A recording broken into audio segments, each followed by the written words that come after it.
when the moon hits your eye like a big pizza pie. That's amore. A globe made out of gold. Category is people who annoy you. 10 seconds, Mr. Marsh. Well, I know it, but I don't think I should say it. Car ramrod. You get it? Yeah, I got it. That's gotta be canned! That's gotta be canned! Hello and welcome to the FFA podcast. I'm your host and commissioner, Nunes Moons. Today we'll be looking at the 2026 FFA draft, the fits, the reaches, the trades involving 2029 picks. Those happened all of a sudden.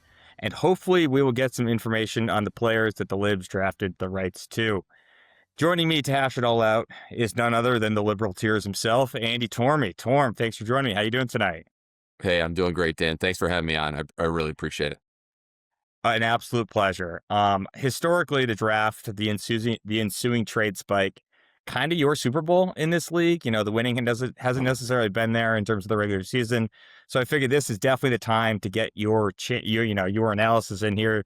Better to get you now than like midseason if your team's not doing so well. This is where you thrive. It's on the draft. It's on the trade. So we'll dive right in. We'll go team by team. We're going to answer some questions on what, managers did, what they didn't do. And we'll dive right in. We're going to go in the original draft order, which I was just telling you. So we will go before there's any trades. Like the Globes had the first pick, but that was actually your pick. So we'll start with the Libs. You finished in last place, 2025. So we'll start with you guys. We'll work our way back. We'll offer some opinions. We'll see what happens. We'll dive right in. So Torm, as everybody knows, last Sunday night, you took the draft rights to 4 players in the first round. Then you used your 2 seconds to scoop up the players you had the draft rights to, Jeremiah Love, Nicholas Singleton. You traded Matthew Golden to the Globes mid-draft. You took Ted Hurst of the Bucks, Jeremy Bernard of the Steelers. Walk me through your thought process with these 4 rights players, and I will just list them in case people don't remember. Cam Coleman, wide receiver out of Texas. Jaden Baugh, a running back out of Florida. Malachi Toney, wide receiver out of Miami. And DeCarian Moore, a wide receiver out of Oregon. Walk us through what went into selecting those 4 guys, their draft rights. Sure, absolutely. Hey, so yes, it is my Super Bowl, and I'm definitely not proud of that, if you will. But I take a lot of pride in studying these college players. So I've kind of gotten really invested in the college game since I've joined this league, which has been kind of nice, right? Because I was not in contention from day one. Admitted that and had a plan initially to maybe contend in 3 to 4 years. That clearly didn't work out. Had a couple bad trades that I'm sure we'll dive into here at some point. But it's very exciting for me to really study these college players coming up the ranks. I definitely appreciated having the draft bump to June because I thought it gives me a little bit of a leg up when it comes to draft rights because I think the folks have put in the pre-work and do all the, kind of the spring practices and look at some of the beat reports, some of the best college podcasts. They get a leg up on the competition. I would tell you this, Torm.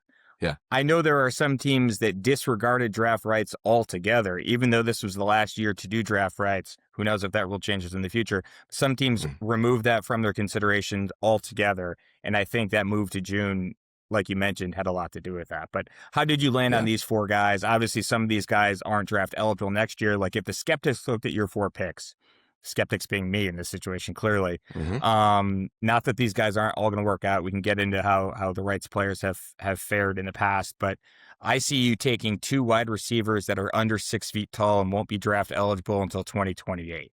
What say you? Yes. Yeah, so I changed my philosophy a little bit on the rights this year. So traditionally, I went heavy running back.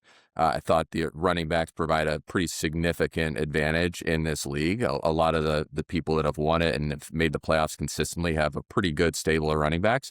So I typically factor that in. This year, for example, though, I've pivoted a little bit because the 2027 draft that's coming up here is pretty deep in running back. I'd say it's probably about 10 deep right now, but it doesn't have a Jeremiah Love necessarily, a Bijan Robinson, a Jahmyr Gibbs that's really popping off the page. So I did a lot of research with local college scouts and podcasts. And what stood out to me about Jaden Baugh from the Florida perspective is Texas was after him in the transfer portal. You had Ohio State after him and a few other big schools throwing a lot of NAL money. And I feel like that's a pretty big tell in terms of the intangibles and the talent that this guy has. And then looking into him more, he has an impeccable work ethic, very big team player. They have a new offensive coordinator coming in from Georgia Tech that has a really good scheme that fits his style well. So I think he's going to jump off the page this year and put himself in position to be a first-round running back. And I felt really good and comfortable with the character. So that was one of my top picks. From Cam Coleman's perspective, I think him being at Texas with Arch Manning, first and foremost, is just going to be a really pleasure to watch. I'm really excited about having him paired with arguably the top quarterback in the country. I think they're going to get a lot of national attention. I think they'll be on the national television a lot, so it's going to be fun experience to watch him. I think he's got untapped potential. That quarterback situation at Auburn was really, really piss poor. If you watch his film, I watched a few of his clips, detailed clips, both highlights and lowlights there. There was a tremendous amount of overthrows on him. So I think his stats are going to turn around. I think he's also an impeccable character and work ethic person. And then when it comes to the other two, I didn't want to hit 2027 too hard, because then it starts to tax, my ability to maneuver my assets in the near term, because there's obviously, a lot of value placed on 2027 picks. So it's going to be hard to procure some of those second and third round picks. So I factored that in and wanted to balance my investments across multiple years. There's 5 players that I was really honing in on for this draft. Was able to get 4 of them. I tried to negotiate with the Bearheads up until he was on the clock. We'll get to that. We will get to his that. Internet, his internet went out, so he just went dark on me, and I didn't hear from him. But Chris Henry was not one of the 5 guys that I was seriously considering, so we can get into that. But I was excited, to carry Moore and Malachi Toney. I think they're really stable assets. I know you mentioned they're under 6 foot, but I believe they bring a lot of these skills that are very sought after in the NFL. So I'm really excited about the guys that are joining the Libs franchise. There you go. You told teams that the draft rights to Jeremiah Love were not available, which was kind of surprising considering you did trade the draft rights to Bijan Robinson and Ted McMillan. What was different to you about Love? Yeah, so for those that aren't familiar, I have 3 kids. My oldest is 12, Jack. He's going to CBA next year. Huge football fan. Big football fan. My middle daughter, Kate, she's 10. She likes watching football casually. And then our youngest, Charlie, he's turning 8 in August. Huge football fan. I got them a Jeremiah Star comic book for Christmas. And It was a limited edition. Jeremiah Love, for those that, again, aren't tracking, is a comic book writer. And he's very passionate about it. Got a great family roots. Bought that for the kids. They love it. They love Jeremiah.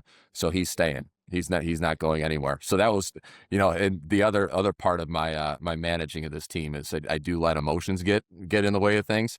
I can remember vividly where I was when I made the Bijan trade with Ramrods. I see that couch every time we go up to the lake house, and it's painful. So I probably shouldn't have done it there. But yeah, we'll get into that as well. But Jeremiah is not going anywhere.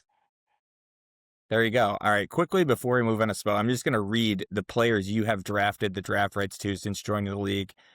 Guttural reactions if you got any. But Bijan Robinson, Sean Tucker, Jahmyr Gibbs, Kayshon Boutte, Nicholas Singleton, Quinshon Judkins, Raheem Sanders, Ted McMillan, Jeremiah Love. Yeah, I did a little due diligence before, and I want to say I'm at about a 56% hit rate. I think, the Sean Tucker thing was a little bit unfortunate with a heart condition coming out. I think, he's a reasonable asset right now. I think, somebody like yourself should probably be trying to acquire him for maybe a pick or something because of, the uncertainty. I got 2 other Bucks running backs, Torm. I got 2 other Bucks running backs. I think he was good. Jahmyr Gibbs, what's not factored into those numbers is the where I drafted him in the round. I think I've gotten my best picks, maybe besides Bijan, towards the end of the round, right? Jeremiah Love was, I think, pick 9 or 10. Tet was later. Gibbs was later. I remember everybody kind of being surprised that Gibbs fell, but he was going to Alabama and it was undersized. Yeah. So it wasn't a guarantee at that point. But it's exciting. When you hear those names, it's really exciting because I remember watching them in college. It's kind of fun. I think the draft rights were a fabric of this league. It makes it really unique and exciting. And I'd like to continue it on with those 4 picks. We might have to revisit that again. It sounds like that's going to be something that comes up in the future of the league. Let's move on to Spo here. They took Mekhi Lemon in the first round, Eli Stowers, Kenyon Sadiq in the second round, Malachi Fields, Skylar Bell, Zachariah Branch, Kevin Coleman Jr. to round out their draft. I mean, I think it was kind of the first surprise of the night was Spo taking Mekhi Lemon over Jordan Tyson. How surprised were you by that? Yeah, I wasn't all that surprised, mainly because I think it fits his build really well. I think Mekhi Lemon has a really high floor, maybe a little bit lower of a ceiling than a Jordan Tyson. But especially given his Tyson's injury histories and the fact that he's not even really practicing on a consistent basis already. If I was in Spo's position, I would have made the same call, right? Mekhi Lemon's going to be he's going to be a very stable asset, especially paired with a Jalen Hurts that isn't all that effective pushing it down the field. I think he's going to be a really good asset for him, especially one that fits his build well over the next few years. Yeah, I mean, he loaded up on Philadelphia Eagle pass catchers going with Eli Stowers there. I mean, he got Sadiq and then traded him away to the Blumps. We'll get to that later. But what did you think about him taking Stowers over Sadiq? Yeah, I wasn't all that upset about that pick. More in general, just upset about the tight ends. I would rather have an Eli Riordan and Oscar Delp in the third or fourth round versus having to reach on a Stowers or a Sadiq this year in the late first, early second. So, I know he loves his tight ends. I'm not a huge fan of either one of those guys. Standalone, right? Forget about where they landed. Yeah. I didn't like their profiles all that much. I thought Sadiq was a little bit overhyped. Really pumped that he got to flip him to Blumps for that 29 first. I think that was great. Yeah. Let's get into this Spo tight end guru thing. Like, we affectionately call him the tight end guru because of his focus on the position. He usually carries more tight ends on his roster than pretty much anybody else in the league. I think the nickname is appropriate, but I also think he has been kind of scrambling to find the heir apparent to Travis Kelce for years. I mean, if we go back to, he traded for TJ Hawkinson 2021, drafted Albert O 2022, took two tight ends, including Kelce's backup Noah Gray in 23. And then he started really going for it there. Ben Sinnott in the third round in 2024, Mason Taylor in the second last year. And then he takes Stowers and Sadiq in the top 15 this year, of course, flipped Sadiq for a first. What do you make about his approach to tight end lately? I guess. It's a little odd because I do play in a couple tight end premium leagues, and I believe that strategy is more widely acceptable in those type of leagues. It's almost maybe he's chasing after a ghost here with his Kelce stuff, because Kelce's a once in a generation type of guy that's not going to be replicated anytime soon. And he's throwing these darts at these guys that they're solid players, but when somebody like myself gets an Oscar Delp for $31 on the waiver wire, that's got just as much upside as half of those guys on his bench. I mean, I don't know if it's the best asset management, but if it's one that he's excited about and he wants to spend 8 or 10 roster spots on tight ends in a non-tight end premium league, I'm all for it. Yeah, we're not going to yuck Spo's yum here. He loves his tight ends. We'll let him keep taking them. Let's go to the Globes at number 3 here. They took Carnell Tate first overall. Jordan Tyson fell to him at number 3. I can tell you firsthand that was the top 2 guys on his board. Then he got Mike Washington in the 3rd, Bryce Lance in the 5th. Were you worried at all about him taking draft rights at 3 or Spo at 2? Did that factor into you at all? I mean, I don't think anyone thought the Sharks would take draft rights at 4. I don't think he's ever taken draft rights, but you never considered that, or you just wasn't an option? I have a really interesting story for you. I'm not sure when you want to bring it up, but one of my biggest misses in the history of FFA is when I fumbled the ball last year on draft night, and I didn't pull the trigger on number 3 overall. And the reason why I say that is because I got to know Globes at a rights level and how risk averse he is, and how uncomfortable he still was. You're referring to him taking Jeremiah Smith draft rights, by the way, in case people Correct. don't know what you're talking about at number 3 last year. Yes. So last year, there was a clear top 2. It was Genty and Hampton. That was kind of a no-brainer. And then go fast forward to draft night, and you have Travis Hunter. Jacksonville trades up. Cleveland trades down, drafts, the wide receiver cornerback who, everybody's kind of curious where he would really play and flourish at number 2 overall, and traded a bunch of assets for him. So I think if the draft night went Cleveland's way and they took Hunter, I think it's a no-brainer. It's J.J. Smith at 3. But the more I learned in my interactions with the Globes to try to get, acquire pick number 3, he was very, open to the idea of maybe going Hunter or JJ Smith. So I negotiated a offer with him over probably a good month or two, where it was 2 first-round picks to move up to 3. So for those that aren't tracking, I had, I think, four or five first-round picks, and then consecutive Yeah, like you 5 had or 6 second-round picks. 4, 5, 6, 8, 10, 11, 12, 14, 15, 16, 17. Yeah, that's nice. Yeah. So I had 4 and all those picks that Moons just mentioned, and so I had offered one of the first and then a future second, something like that, and we negotiated over the course of a couple weeks. I just looked at my text thread earlier today to prepare for this. The final offer that he gave me was number 4 and number 8 overall for number 3, and I would have taken JJ Smith, no questions asked.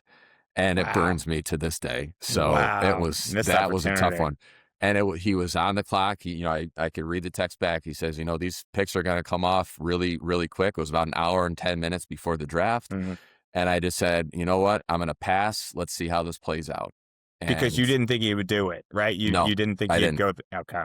Yeah. Not Yeah. when Hunter went to Jacksonville. I thought for sure Yeah. he would have strongly considered. At most, it was a coin flip. And at that point, I was Yeah. like, you know what? Because RJ Harvey was a sexy name. Caleb Johnson, Colston Loveland, Tyler Warren, Emeka Egbuka. There were guys in that draft. And Mhm. Jeremiah Love, right? I knew as soon as it got past Globes with JJ Smith, Sharks was not taking Jeremiah Love. There's no way. Mm-mm. So I felt really good about getting him late.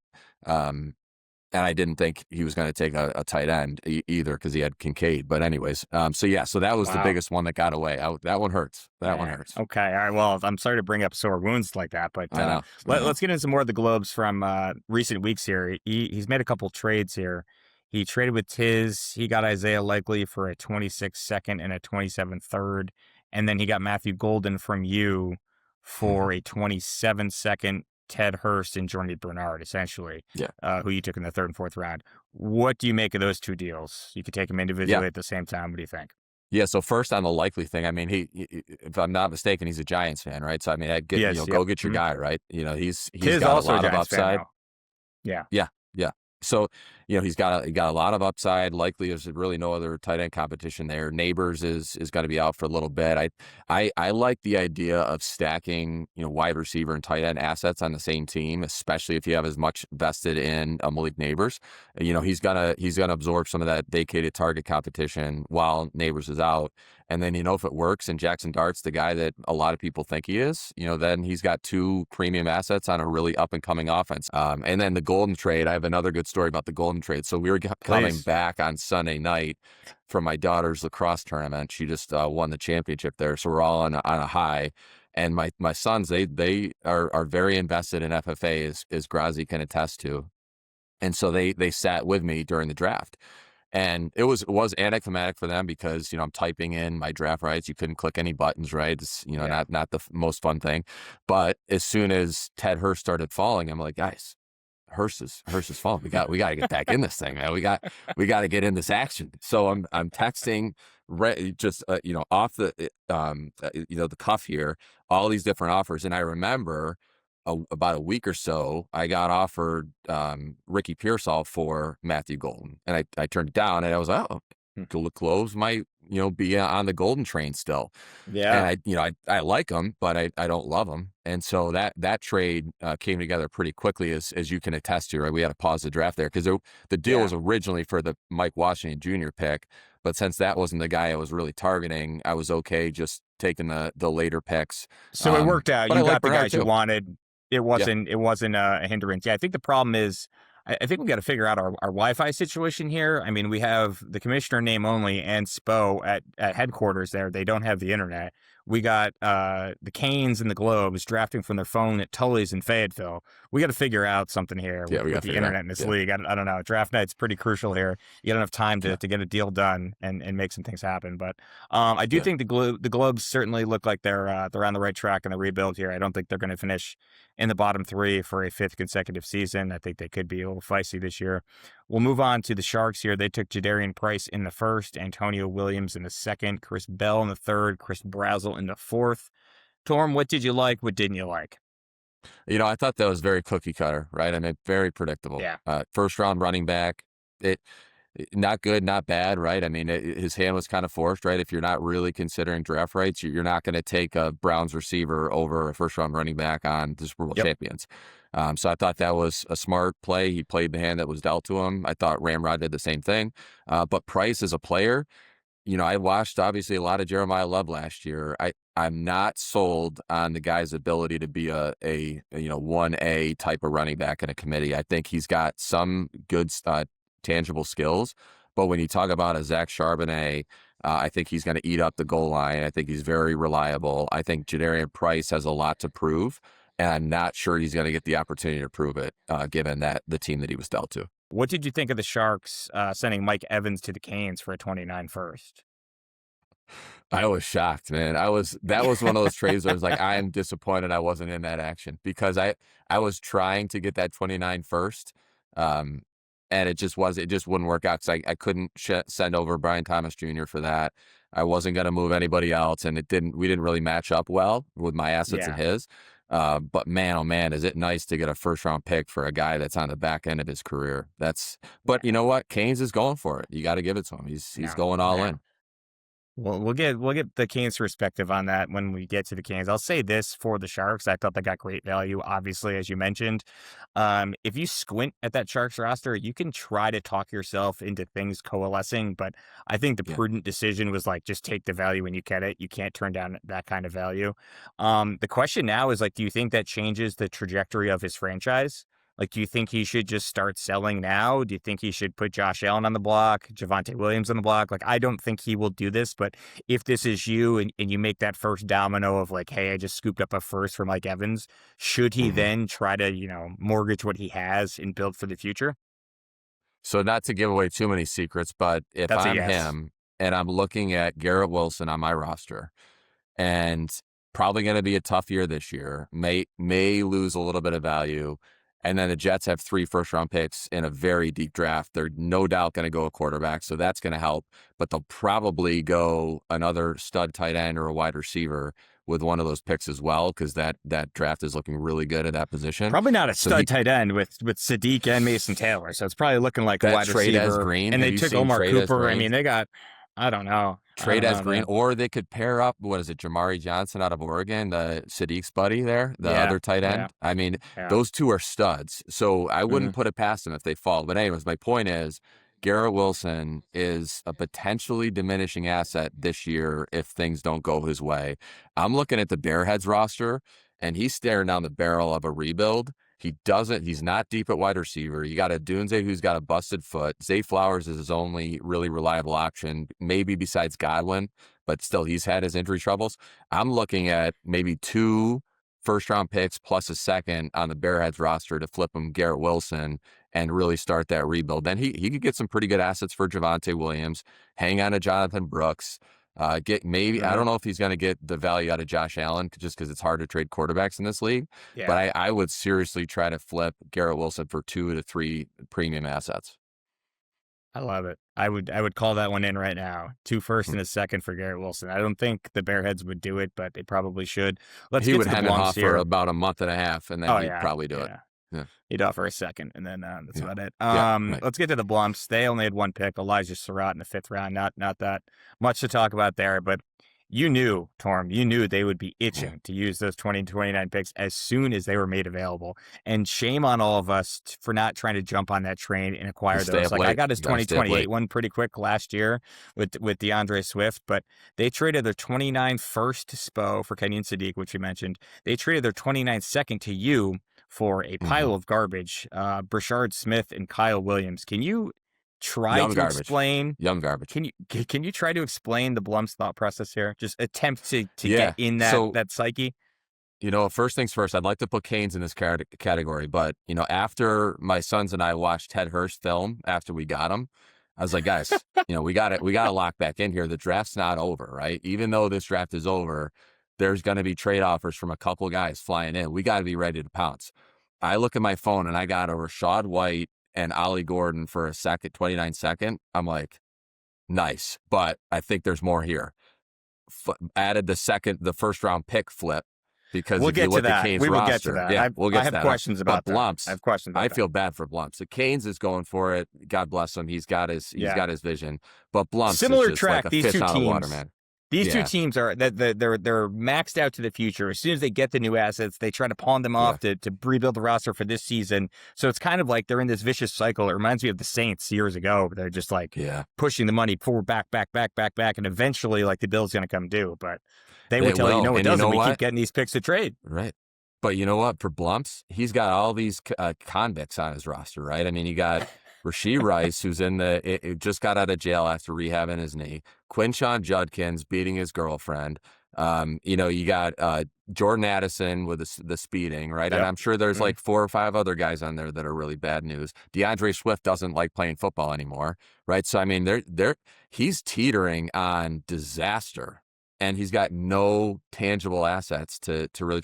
He thinks he can get a first for DJ Moore or a first and a second for DJ Moore for these Bills fans. I think he turned one down, actually. He'll probably call me out on this. I think he turned down that 2029 first. But, he's got to start flipping some of these older assets and getting some picks and hanging on to them. I'll tell you what he could start. He drafts well. He could start. You know what he could start doing? Not trading a 29 second to you for Brashard Smith and Kyle Williams. I looked at the Kansas City Chiefs depth chart on ESPN.com. I don't know how up to date that is, but Brashard Smith was listed as their 4th string running back. Let's get when did Nags draft Emmett Johnson? I mean, what's the difference between Emmett Johnson and Brashard Smith? That's my point. When we will get to the Nags right now, let's play a little keep trade cut. Your favorite website here. With Tiz's first 3 picks, Jonah Coleman and Emmett Johnson, he took in the 2nd.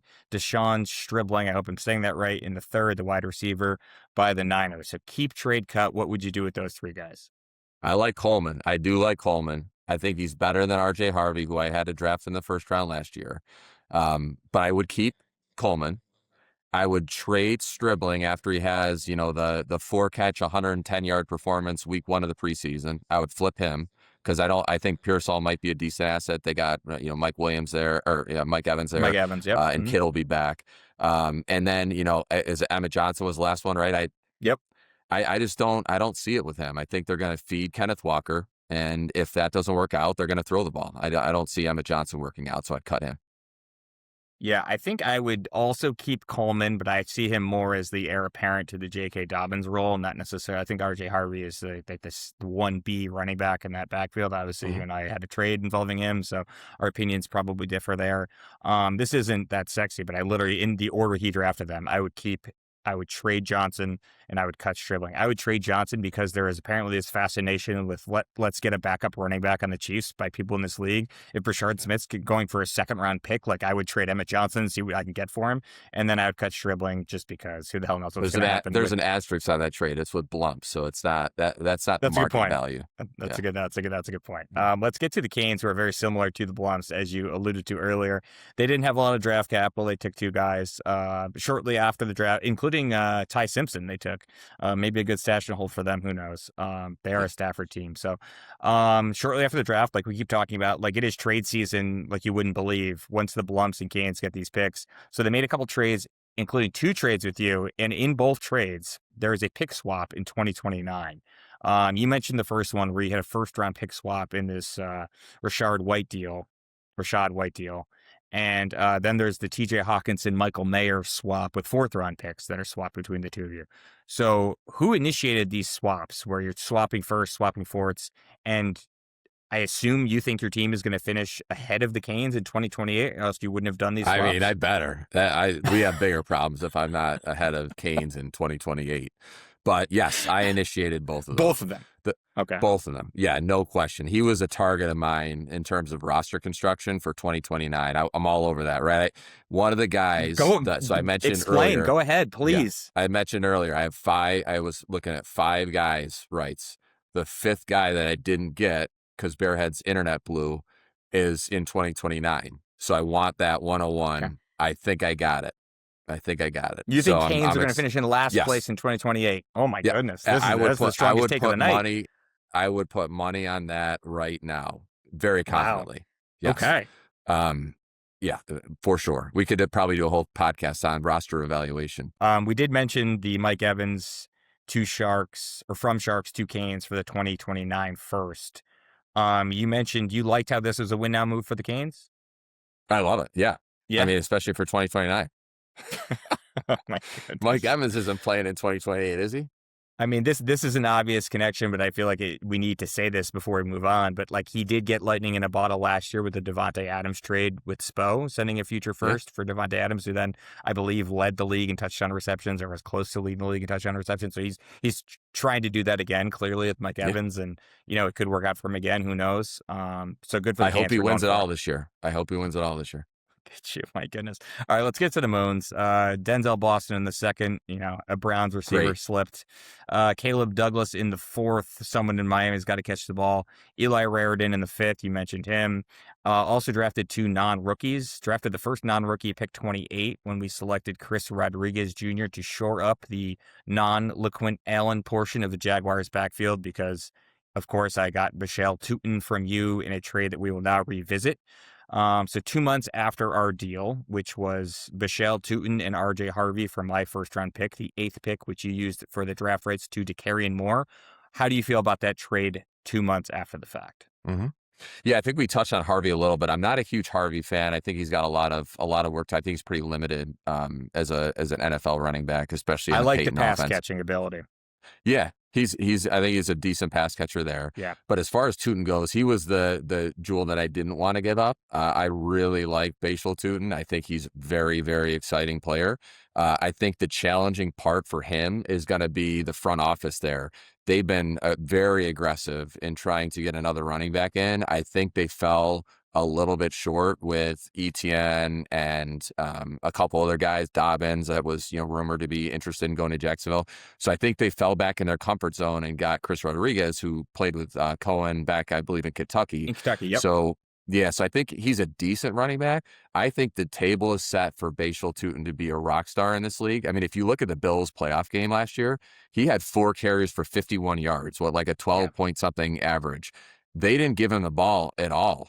That 4 carries for your most explosive player was, I thought, unexcusable. And I think the game may have turned out a little bit differently if they did give him the ball more. So I do think Bashal Tutin is very good. I had just a simple, risk reward. I think that if Tutin hits this year, that's great for a contender. I don't think he would have changed my ability to make the playoffs or not. And I knew I was going rights. So I wanted to be ready for the next year, and I would just my goal is to have that asset be more valuable than Bashal Tutin in 2027.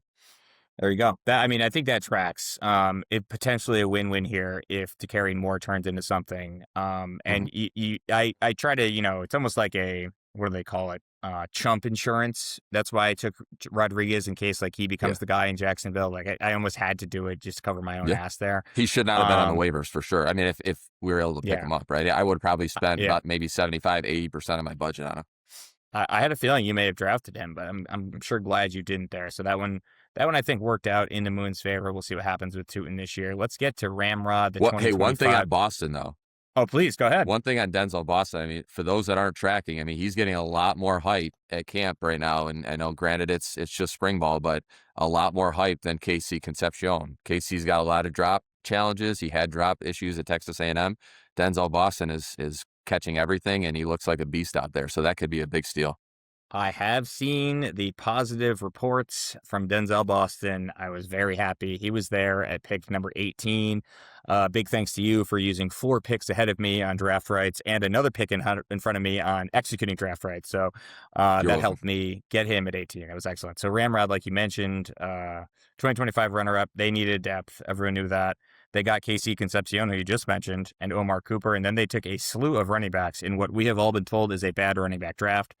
So which of these running backs do you think has the best chance to contribute for Ramrod in 2026? I'll read them to you. Kalen Black, who is on the 49ers. Adam Randall, who is on the Ravens. This is going to test my knowledge here. Is it Desmond or Damon Claiborne? He's on the Vikings. Yeah. I thought that was a good pick. Probably a little early, but I had my eye on him as an Aaron Jones guy. Katron Allen of the Commanders and Seth McGowan of the Colts. Who do you like out of those 5? I think from the running back perspective, Claiborne out of Wake Forest is very exciting. There's some people, Matt Waldman, I follow him closely. He's a big running back guru. I know Bearheads follows him as well.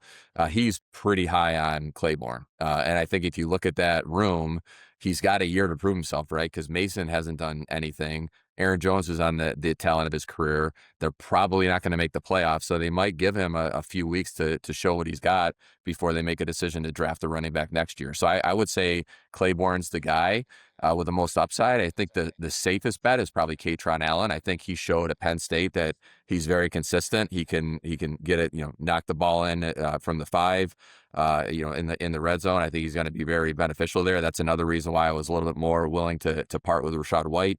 But he's going to have to beat out JCM there, which shouldn't be a huge task, but I think he's got some play as well.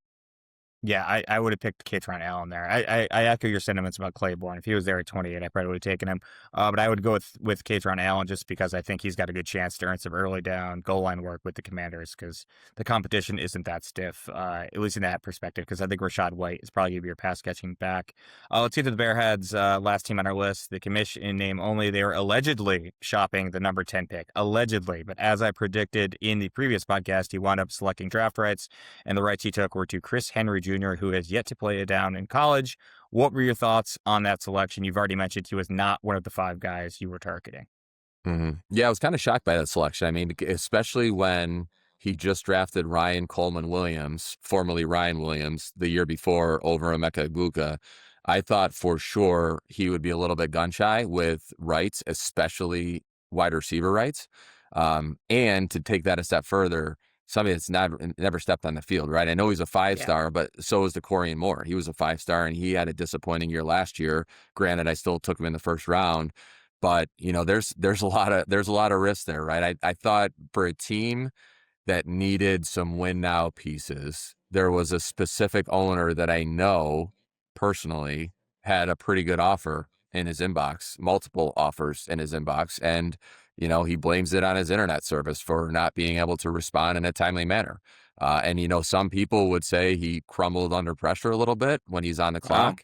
But I wouldn't say that to him. I think he has a lot of good, real estate deals going on right now. He does a really good job of negotiating with those folks, but there's a little room for improvement on negotiating with folks like us. I agree. Again, I said he was allegedly shopping that pick, allegedly, because I know multiple teams were interested in that pick, and I don't think he was actually shopping it at all. For the record, somebody like Bearheads said the number 10 overall pick was more valuable than the 5th, 6th, and 7th picks in this draft. Which, can you believe that? That was a little surprising to me, but that was said in the negotiation. To me. Yeah, I'm not sure I buy that one, but I will say that was the last of the draft rights. So he, it was the last chance to do the draft rights. He did the draft rights. And Torm, I went back, I looked through all the players' draft rights that were taken since 2015. So I may have missed a few that were before that. I know Ramrod took Andrew Luck way back when, so that wasn't part of my calculation here. I didn't use any hard data.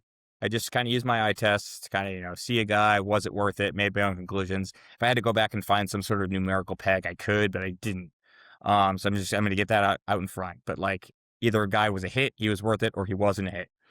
What would you guess in terms of the success rate for drafted rights since 2015? I would say it's probably in the low 40s. I thought it was going to be under 50% too, Torm. It was 60%. 60% hit rate. And you mentioned earlier, I don't know if my eyes jolted when you said your own hit rate was 56%. I was going to tell you to keep that number in mind. Hit rate was about 60% based on, again, my eye test and my eye test alone. I could read you some of them here. I do have it up here. Laquan Treadwell, that was a miss. Ezekiel Elliott hit. Derrick Henry hit. Leonard Fournette hit. Nick Chubb hit. Christian McCaffrey hit, Dalvin Cook hit, Saquon Barkley hit, a lot of hits early. Yeah. A lot of hits. It was like people couldn't miss early. But then you had a couple Darius Geises, Damian Harrises, Jerry Jeudy, I said it was a miss. Isaiah Spiller was a miss. I have Sean Tucker down as a miss for you, Torm. You didn't even execute the rights. Kayshon Boutte, you missed. So, but overall, 60% hit rate, which I thought was a little higher than I had previously thought. So interesting. Yeah. But that is what's interesting about that too? Oh, yeah. That's 60%. is, everybody would define hit different too, right? Because those Yes. hits are Sure. massive hits. Those are franchise Like altering obvious. They were like hits. obvious hits. Yeah. Yeah. Yeah, you're not talking about like a wide receiver 2 or 3, right? Like those are RB1, wide receiver 1 hits. And that's really what went into a lot of my calculus, right? Is like when those hit, those really hit big. And even sometimes when they don't hit, they're still, serviceable assets that, yeah, sure, you missed on a first round pick, but I missed on like 3 first round picks last year. Exactly. Exactly. Yeah. Well, yeah. Honestly, when Spo and the Bearheads were in the finals for 4 years in a row, I was just looking at the rosters. I'm like, there's a lot of running backs that were draft rights guys. I'm like, maybe I got to get on board and start doing this. And I took Brees Hall, I took Jamar Chase. I was a hit as a wide receiver. Like it seemed like it was the only way to really kind of elevate a team in Brock Bowers, propel you into didn't really work out for me. I guess that would count as a hit because his rights were taken and he was successful, so I guess that would count, even though it wasn't a success for me, obviously. But that is a wrap on our draft reaction. I have you here, Torm. We will quickly run through what I'm calling some Torm takes while I have you. Who is the easiest person in the league to trade with? Who is the most difficult to trade with? Yes, and I struggled with this question because, I don't want to I hurt assume anybody's Blumps feelings. for you is the easiest. I assume Blumps is going to be the easiest, right? Exactly. No? And it's for I said Blumps is by far the easiest. Always available, always gets back to you. Yes. Like I feel like it's got to be. Yes. Yeah. That's it. That's Okay. it right there. It's the communication and the willingness to take risk. Those are the two factors that allowed me to easily put him as number one, because we do see a lot of players similarly, which makes trading sometimes tough. But in terms of communication and openness and availability and willing to take a risk, it's no question for me. What about the worst or hardest, I guess? The hardest to deal with? I have some nominees. Ramrod, I have Bearheads. Those are my two. Is it those two? Yeah. Okay, yeah. It's Let gotta me be those two. explain. Yeah. Yes. Okay. Ramrod was number one for me because I just feel like he's genuinely disengaged outside of the main moments in the franchise, right? If it's draft night or if it's trade deadline, he sometimes checks in at some point, maybe. Yeah. Right. But that's it. And so there's no communication. And I thrive on communication and understanding what people like, what they're interested, what their needs are, what their risk profiles are. So that was by far one. And then the second one, Bearheads. I mean, the guy is super busy. I know we're all busy. He's got a big family. He spends a lot of time with them. He's a great dad, great business owner. So he's super busy. And I just think sometimes he doesn't have the ability to dive in to the data, and he's a data-driven guy. So until he's comfortable with the risk and the data and the fact that he's winning a trade, he's not going to pull the trigger. So that's a very long sales cycle. Yeah. So you say he's busy. I think he is just drives a hard bargain. I think he is just He does. Yeah, I think it's more of that than the busy, but that's my estimation. What do you think in your time? You're basically known for all these trades, but what would you say is the best trade you've made since you joined the league, and what is the worst trade you've made since you joined the league? Best trade, I was doing a little bit of research over the last day on this, and it's really hard on the CBS website to figure out the trades and where it goes and all that stuff, right? So I just relegated it to the most fun trade that I had recently was the Matthew Golden trade. I just had a lot of fun because it was a draft day trade. We were both on the clock. We had to stop the draft. It was a player that I was really excited about in Ted Hurst and Bernard, and then a future asset. So that's by far my favorite one near term. The worst one, Bijan, was just. I mean, it hurts to talk about that one because I had Sky Moore, Rashid Shaheed, Damian Pierce, a bunch of picks.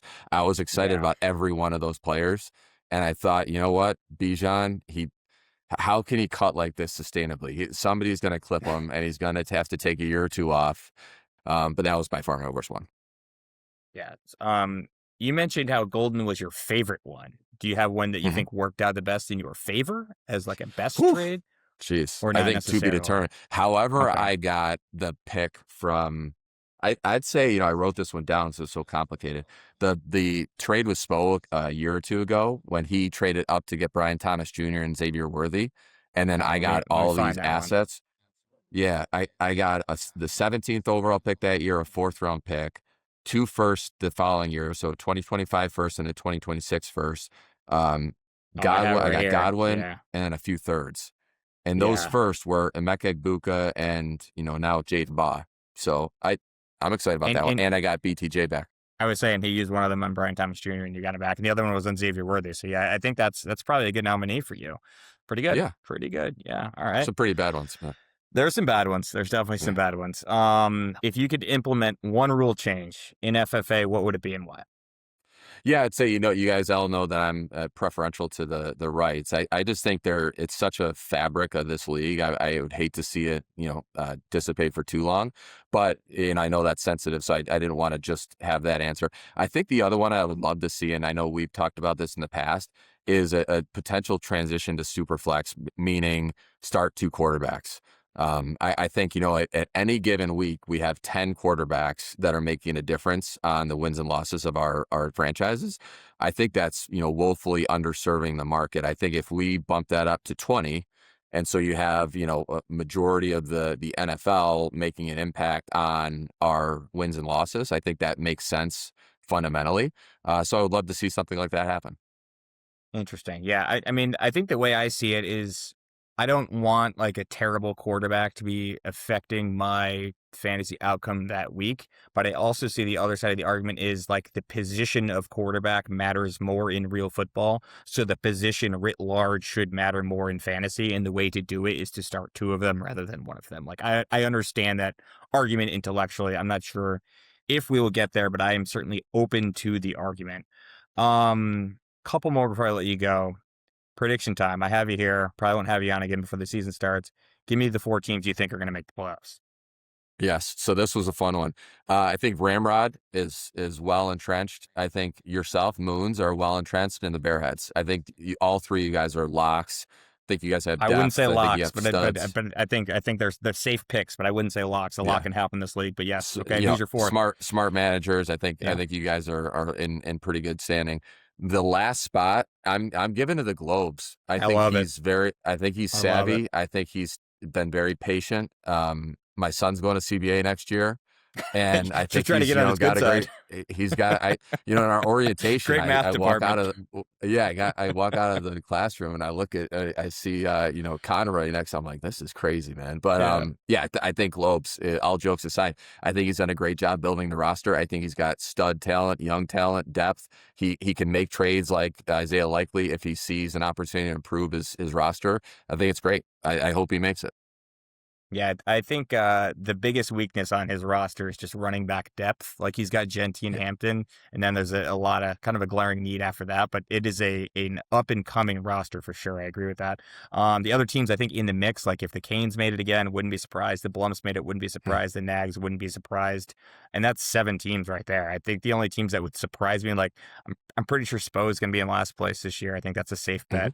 I don't think your team is ready to contend for the playoffs, and I don't think the Sharks are ready either. So I think there is 7 teams that are legitimately like have a pretty good chance to make the playoffs. So should be an interesting year. And before I let you go, how many wins do you think the Libs are getting this year? I think we'll get 5. 5. Would that be a career high, a season high in one season? I believe so. Check. Yeah, it's 5. got to be. Okay, so don't waste your 5 time. It's got to be. It's got to be. Torm, thanks for joining me. It was a pleasure. Thanks for having me. This is fun for sure. And perhaps I'll put a season preview episode together. Who knows, as we get closer to September. Until then, thank you for watching, and we will talk to you next time.